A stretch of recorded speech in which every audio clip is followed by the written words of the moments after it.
Hey guys, Brian here. Today is March 12th, 2015. So I want to check in with a budget update. Sorry I got a little behind on that. I was sick last week and it kind of threw me off on my schedule. So here we are anyway. I left you guys on the 7th with a balance of $459.75. And today is March 12th. So between the 7th and the 12th, I spent a total of $213.25. That was between gas and food, and I had to do a little extra shopping. I needed to invest in some clothes for work, and then I got a couple things for cooking. I got a couple saucepans. I also needed to buy a gallon of coolant, a couple quarts of oil, some stuff for the van. So yeah, it was just one of those weeks where I needed a few extra things. So I spent a total between the 7th and the 12th of $213.25.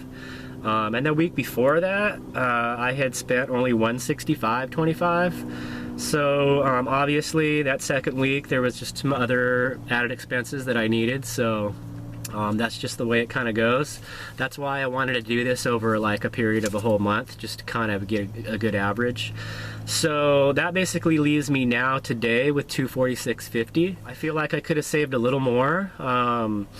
But you know what, I feel like I did pretty good. So what I want to do with these budget updates is I want to be a little bit more detailed as far as dividing up into two different categories. Instead of just saying, yeah, I spent $213 over the last 5 or 6 days, I want to be able to say, you know, I spent this much in gas, this much in food and clothing, and that way you have a little bit more idea what I'm spending in gas exactly, and you know what it takes to be a city dweller.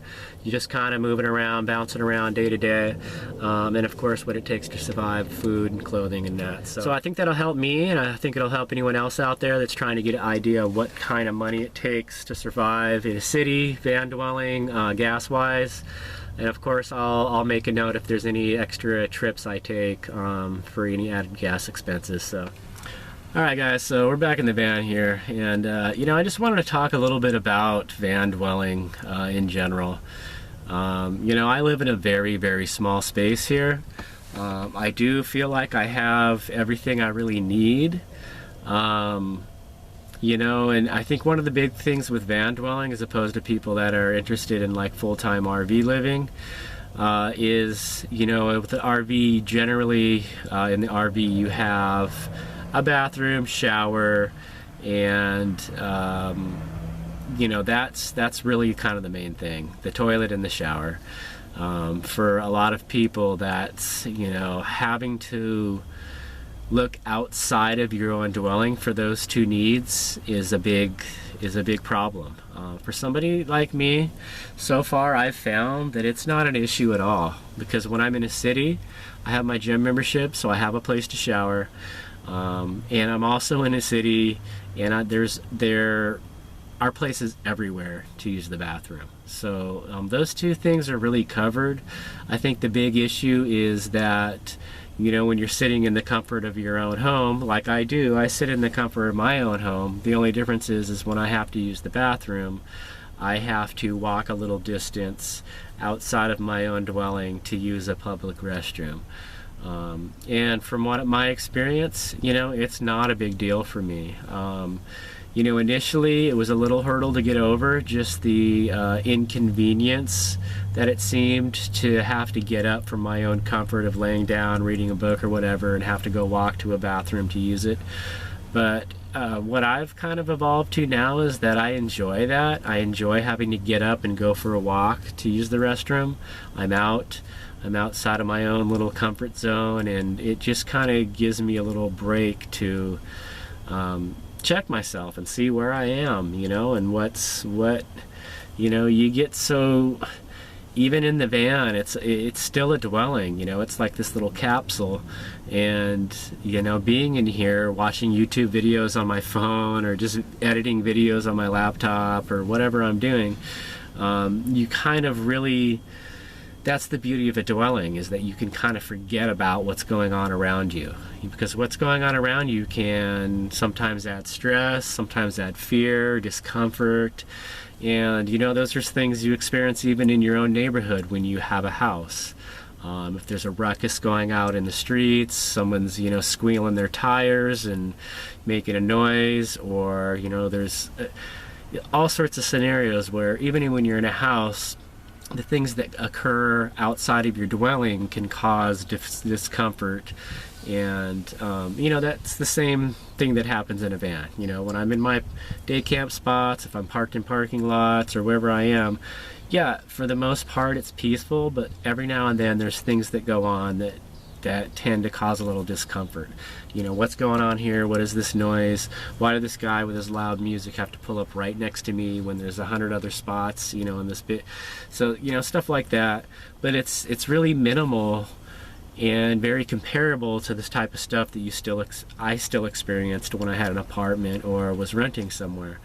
So yeah, I just kind of wanted to touch on that. The only real thing with van dwelling that, because it was new to me, it just really took a period of kind of getting over being in public all of the time, and now I feel like I've kind of ended up at this point, not to sound arrogant but I really feel like I own a lot of the places that I am at. Like, they're mine. A lot of these day caps, like, this is my spot. Like, I dwell here. And, that wasn't something that happened right away. It's kind of occurred over time of being uncomfortable and thinking people are looking at me weird. Or now when I'm in my day camp spots, and even when I pull into a stealth night camping spot, it's like this is where I'm supposed to be. This is, I'm living my life the way I want to live it. And, this is where I am. I'm here. I'm occupying this very, very small space. It's a space that would be occupied by another vehicle anyway, and I'm using that small amount of space as my whole dwelling space and my whole existence space, really, when it comes down to it.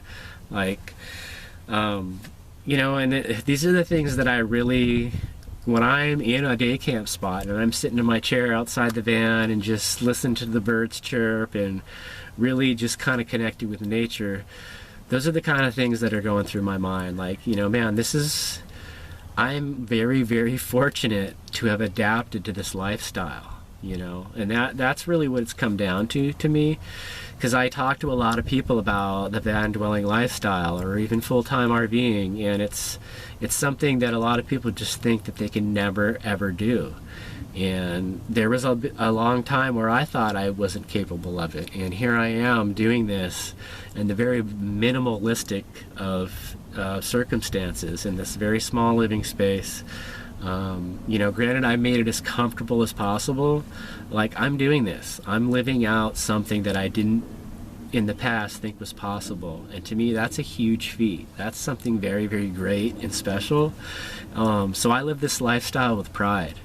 And I know sometimes in the full-time community, like, van dwellers are looked down a little bit as just being on a lower class. Like, even in nomadic living, there's classes, and it's big, and there are even name classes, class A, class B, class C, and then the van isn't even on the charts, and so here I am at the bottom of the classes in this lifestyle living, and I'm enjoying the heck out of it. I love the minimalistic simplicity of it.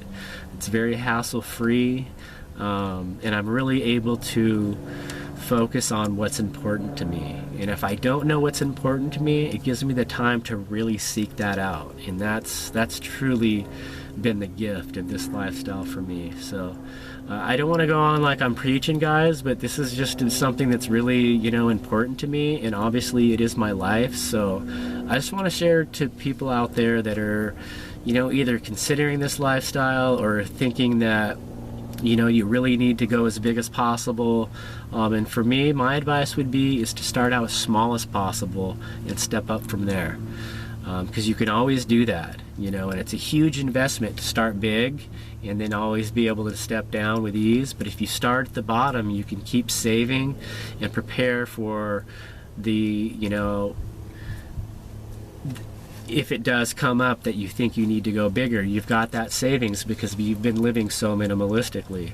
And that's kind of where I'm at. I feel like I could van dwell forever at this point in time, but I'm going to save like maybe I couldn't, and I will need to upgrade to something bigger. So for me, going off that, like my ideal dream rig would be a van converted for living, as well as a cargo trailer converted for living as well. And having the combination of those two spaces, have like the shower and bathroom in the cargo trailer, and then the main living space in the van, or some combination of that, to me would be ideal. And still be stealth van, stealth cargo trailer converted.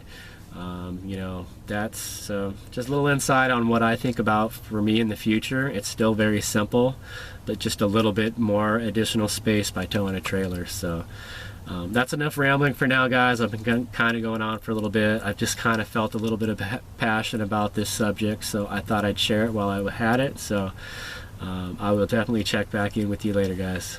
Peace.